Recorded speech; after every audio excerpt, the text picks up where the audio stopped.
What was the offseason like for you? Man, it was good. It was good. Got to spend some time with family. So that's always good. Yeah, a lot of relaxation, recovery, long season, and got back to it. Year three for you. How do you feel about your growth from last year to this year? What some things you're looking on improving? Yeah, I feel like just knowledge. Another year under my belt. Got to see how the league work even more. I think preparation.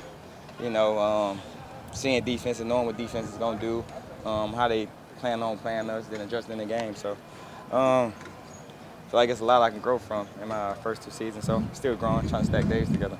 Jalen, after year one, it seems like you guys had so much success on the field with Mike's offense and whatnot. But he said he came to the offseason workout program and he was like, there's some specific things that we can do to get better. What's the next step for this group?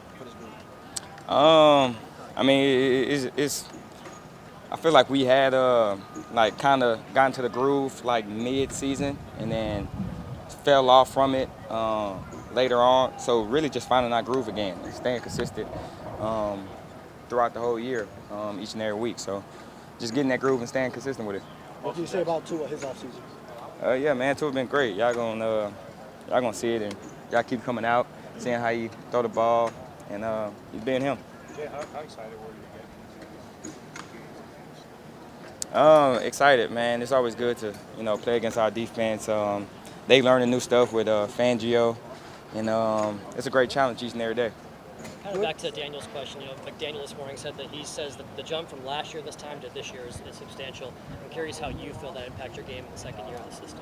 Oh yeah, it's just last year I feel like we was learning. Now we kind of know the details and what he's looking for, what Tua's looking for. So getting to the spots, beating man coverage, things like that. So it's just more knowledge to the offense.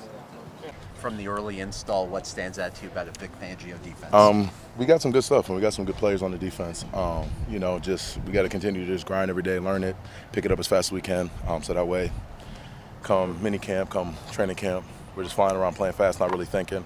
We're all still really learning it, so there's going to be mistakes in that, but guys are still working hard to get it right and playing their butts off. So you love to see that. I heard that it puts more pressure on the defensive linemen to disengage. What's that challenge? Obviously, no pads now, but what are those challenges like? Yeah, we're built for it. We just got to put the work in. So. Christian, you had mentioned last year, kind of getting so comfortable in the scheme to be able to kind of cheat the scheme and make plays outside of it. I'm curious now that you go back to a new system in year one, how do you kind of jumpstart that process? Yeah, it's the same process. It's going to take a little more work on my end to completely understand the confines of the defense and how things are working, what it looks like, and where I can do certain things and where I can't do certain things. So it's just going to take a lot more work on my part, and also building that rapport with new guys on the defense, new different backers and everything like that. So yeah, we all got to get a feel for each other. Where do you stand regarding contract talks? Are you optimistic something can get done this summer? Well, I let my agent handle all of that. There's a reason he's hired. The biggest complication with the contract is the Omar Kelly clause. Trying to make sure I don't have to answer any of his questions. Good to see you back. Yeah, right. Is the gap such that you're optimistic? I know Greer had said that there were conversations, it was a priority. Is the gap close enough where you're optimistic the deal will be closed? I guess your agent probably gives you updates periodically. Yeah, like I said, I let my agent handle that. He has a job to do, and he's one of the best in the business. So I'm putting it in his hands, controlling what I control, coming out here every day and leading and playing ball. So If you do go into this year as a contract year, is that a motivational tool? I'm always motivated, and motivation comes from within, not a dollar amount, but it's just my drive to be the best and be my best.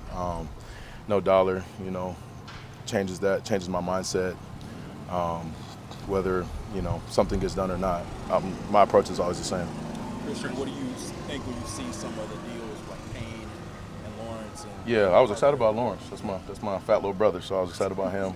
But it's good to see. It's just good to see the growth of the game and clearly how much D-line play, especially interior, means to teams. And it's just good to see that. So it's just great to see that. It's good for the game, and it's good for the guys who come after us. And I'm a big believer in doing right by the game, doing things right, and paying it forward for those guys who are coming after you, regardless whether it's a dollar amount, whether it's just doing things the right way, someone that they can look up to. Like, I'm just big on respecting the game, and so it's cool to see. Christian, what's Vic Fangio like? Vic's cool, man. You know, he's definitely more of a old school coach. He's like a grandfather out there, but you know, he's good with the players, and you know, he's good to be around so far. You got like the buddy and the grandfather. How's that work between him and Mike? Well, you know, definitely different. Each of them are different, but both obviously effective coaches and good at what they do. It's pretty cool to have a balance. So like you have this guy who's seen everything, and you got Mike. You know, you can still learn a lot from a guy like that. Yeah, absolutely. And that's one of the things I respect most about Vic. You know, he's been doing it for so long and so highly regarded. You know, just been doing it for so long and got a lot of respect. So.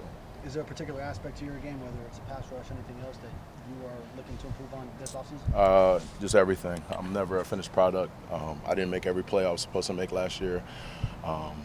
You know, regardless of how productive I was, there's so much more out there for me. So whether it's, you know, getting in shape, developing my pass rush, being strong in the run, it's all, you know, it's all the same process. Will you at least say that last year was your best year? It seemed that way to, I think, for most of us. Yeah, I guess you could say that, but it won't be my best. That's the goal, and that's my mindset. Every time you know, I work out, every time I study film, every time I, you know, eat and do that whole process, like my goal, my mindset is always to be the best. So. Christian, what are your thoughts on the run by the Heat and the Panthers? I know you're a Massachusetts guy. Yeah, absolutely. So it's bittersweet. You know, I'm a diehard Boston Celtics fan, so it's hard to see what's going on right now. I'm still going down with the ship, going down with the guys. I don't care what no one has to say. Let's go Celtics. But I got a lot of respect for the Heat, of course. You know, Miami's my home now. You know, and I really enjoy watching the Panthers play. They're a lot of fun to watch, and I've been able to go to a lot of games. But they did beat the Bruins too, so I mean, it's just is what it is. Do you feel like this is infectious, the way that the winning is happening down Yeah, there? hopefully, you know, all the teams can continue that on, and you know, just continue to have success for the fans and for the, you know, fans that just deserve a winner. So. Starting with the Heat game with Jalen Ramsey, I'm curious what it's like to have so many big personalities. I mean, Tyreek last year, Bradley Chubb coming over, Jalen now, so many big personalities. Yeah, I'm already getting tired of Jalen for real. No, it's cool. It's definitely just good, you know, and. You know, it's just good to see, just to have those guys who've had a lot of success in the league and kind of just talk to them. They pour into us, and you know, just guys you could look to and just talk to who've had a lot of success and kind of, you know, just take things from them, their process, how they approach the game, their mindset. You know, it's always good. Although you have the green on the shoes, you have the white hot up top. Or was that by accident? That was kind of by accident. You know, that's just a Miami vibe outfit, but I had to represent and make it clear that I was rocking with my Celtic. They go out and sign a guy like that. What goes through your mind right away? Definitely just obviously that's great for the team and just great for the guys up front, really great for the defense. Guy who has a championship pedigree. He's played a lot of ball in this league, a Pro Bowler, an All-Pro, you know, and, you know, just someone you can just learn from and someone you're thinking, all right, if he does his job at a high level, that'll only help us up front. So. He said I needed to call more run plays. And then when you hear that kind of accountability from your coach, how does that make you feel just as a player? Oh, real good. It makes me want to work for sure to make sure I'm ready for the load. But for the most off, you know, it just shows us and just reassures us that he believes in us and that he knows what we can do. And so that just makes us want to do everything in our power to make them right. So whatever that is, we work with the O-line or on ourselves. We got to do that. That way we can keep them coming. How big was it coming back here? Are you excited? You got to be excited about this offense. Oh yeah, man. It was lovely, like I said. And then to not go there, have to go somewhere else and start all over and learn something totally new, like, you know, it was probably the best thing that could have happened to me. You know, I feel like it was definitely a blessing in disguise from the moment of me coming here, and I feel like the story ain't done being told yet. And I can't wait, and I love it here, and I'm gonna continue to go out with the guys and the coaches to get to where we want to be. As if you and Raheem weren't fast enough to bring in the rookie, he looks pretty quick, man. Shoot, man, brother can go. And I'm gonna leave it right there. So stay tuned. You will see it on display. Amen. What you know. The role of the running back, you guys kind of accept it, right? Like you accept the rotation. Yeah. It never used to be like that, but you understand it belongs to the whole career and everything. Yeah, most definitely. And then when you got a lot of guys that's like right there, man, it's kind of hard. So for us to stay fresh, everybody know how brutal this league can be. And it's not even a traditional old school days where it's just, all right, he the running back and everybody else is not thought of. He's getting 30 to 40 carries a game. Typically, you have certain people that do it like that in this league, but nowadays you can see everything's pretty much split up. So to keep everybody fresh and to keep everybody rolling, and if there ever was a hot hand, obviously the coaches and the players know let him roll. So that's just kind of how our room is, and that's kind of how we rock.